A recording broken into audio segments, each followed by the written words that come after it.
All right, so quickly going to go over the unit 1.4 macromolecules. So for the driving question today, the exit ticket, how do macromolecules and enzymes work together to provide energy for cellular activity?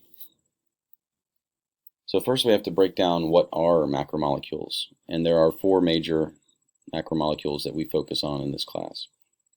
First is carbohydrates. This is the familiar food that has lots of bread, pasta, and provides long-term energy, or short-term energy in this case of sugars. It is the main source of energy for organisms which respire, mostly animals. And it's made up of monosaccharides and polysaccharides, which are sugars and starches. Mono is single chain, so there's an example up here, just a chain of carbohydrates or of carbons. Polysaccharides are multiple chains, but forming the same function that sugars and starches would complete in the cell. There's several examples. The ones provided: glucose is the major sugar found in plants that any animal can consume and use through digestion. Cellulose is a major plant sugar as well, but within the case of humans, it's not digestible, not usable. A lot of bacteria use cellulose. Also starch and glycogen. You should definitely look up what glycogen is and use that, as it could come up again. So these are tested with iodine or Benedict's solution. So you can test any food molecule, any molecule, with iodine or Benedict's solution by dissolving it in water, using this iodine and looking for the chemical change, a color change, to determine the presence of the carbohydrate.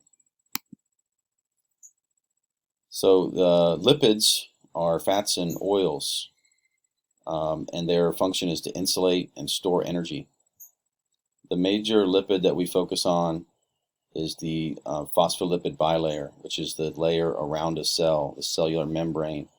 And here's the components of that lipid bilayer. You have the hydrophilic head and hydrophobic tails. You see this word phobia, or phobic, is non-polar. It means they repel water. Philic means they love water. They are attached to water. So these cell membranes will repel water, kind of like water and oil. When you mix it, they have these small circles, and they repel water from mixing inside. Throughout the cell membrane, this is kind of the breakdown of that phospholipid bilayer. It's represented here in 2 dimensions, but it is a 3-dimensional object. So we went over the phospholipid. There's also fats, oils, waxes, steroids, and crude oil. This can be tested with a chemical called Sudan number 4 or a paper towel.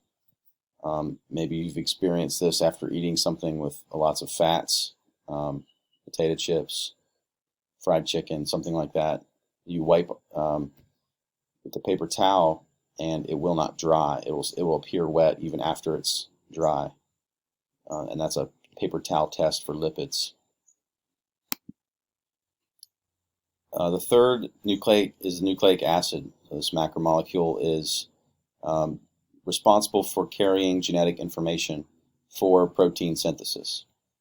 It's going to be either RNA or DNA. All organisms must have one or the other. Most have both, DNA and RNA. And this is extracted through the DNA extraction method that we will cover in class, or used in gel electrophoresis.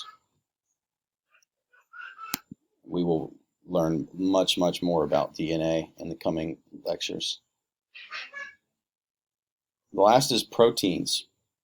These are complex folded structures which enable a variety of functions to be completed. All of your cells, their entire function and purpose for being are to make various proteins. And those proteins are used for many tasks. The function, to break it down into the simplest term, structural support, transport, catalyst. Or catalyst is something that speeds up chemical reactions.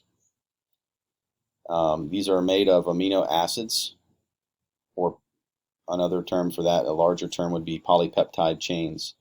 Amino acids make up polypeptide chains, and these chains build in proteins.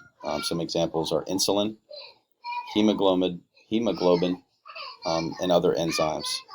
Insulin you should be familiar with. It helps to regulate sugar in the blood, and it's produced by the pancreas.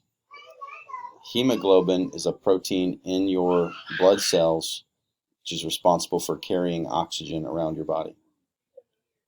These can be tested with the burette solution.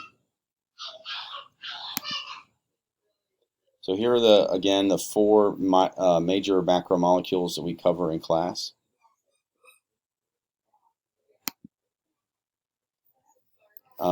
So we are going to conduct an experiment to test some of these, and as it's a virtual experiment, you'll need to watch for the future video that shows some examples and the tests for these examples.